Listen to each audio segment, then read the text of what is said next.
Happy Batman Day, everybody, and to celebrate this tremendous holiday, I'm gonna talk about. Wait, what? Wait, Batman Day was almost a week ago? Shit. But I have this video, and it's all nice and done, written, and, well, enjoy the video anyway. When you think of the Cape Crusader, a multitude of artists come to your mind, like the classics of Neil Adams, Frank Miller, or Kelly Jones, or the more modern takes of Greg Capullo, Tony Daniels, or Jorge Jimenez. Maybe some of the short but memorable takes like Todd McFarlane, Tim Sale, or Jock. But one artist that I think really captures the Dark Knight like no other is the talented Mitch Gerads, an artist that is celebrated at DC Comics but doesn't have a lot of time as the company's breadwinner. As you are seeing on your screen, Mitch has an insanely memorable portrayal of Batman. So why isn't he brought up alongside the many other great artists of The Dark Knight? Well, I think I know why. Mitch Gerads has gotten to work on few stories with Batman, but unlike a lot of the other names mentioned here, Mitch never got his big Batman story, a story that would get a lot of eyes on his gorgeous depiction of the Dark Knight. Now, what if I told you we could have gotten that story, but mistreatment of artists at DC Comics robbed us of said chance? Well, if you want to know more, sit down, grab a drink, and let me tell you about the untold tale of Mitch Gerads and Tom King's War of Jokes and Riddles. In 2017, Tom King's full storyline on the Batman title was released,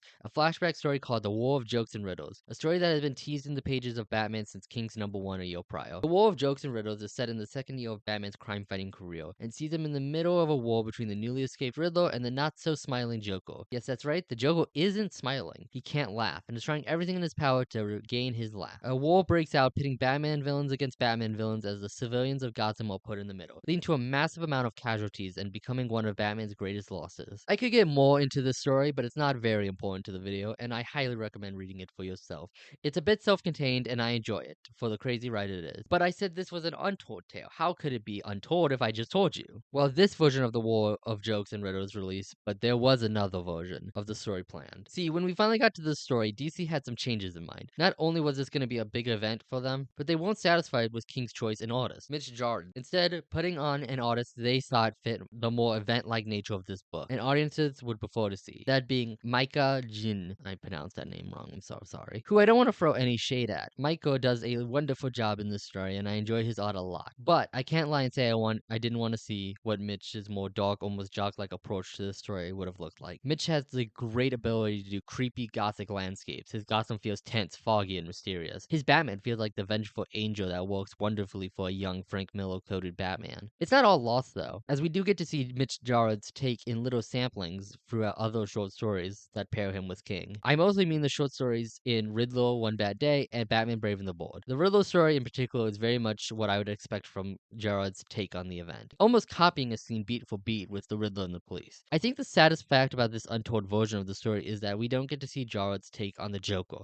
who can't laugh. Gerads' Joker, particularly in the recent Batman Brave and the Bold story, recounting Batman and Joker's first meeting, is haunting. Gerads' Joker is a horror movie villain in so many ways. His dead eyes, his harsh lines, his face not being fully visible. There is such a creep factor like no other.